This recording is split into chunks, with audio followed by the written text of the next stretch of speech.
ఒక అద్భుతమైన ఆఖ్యానం ఉంది. అది గణేష పురాణంలో కథ ఉంది. ఏమిటంటే, త్రిపురాసుర సంహారం చేసేటప్పుడు పరమేశ్వరుడు ఎంత ప్రయత్నించినా సరే వాళ్ళని చంపలేకపోయాడు. వాళ్ళు ముగ్గురు ఒక వరుసలోకి రావట్లే.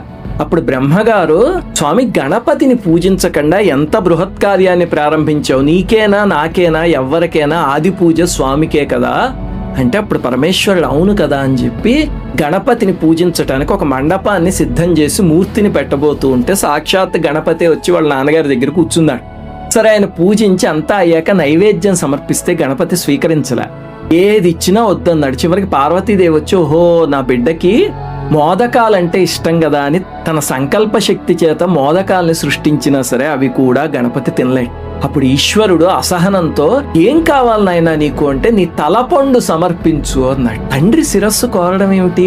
అప్పుడు ఈశ్వరుడు ఇందులో ఏదో మర్మం ఉంది అని ధ్యానంలో అంతర్ముఖుడయ్యి దోసిలి ఇలా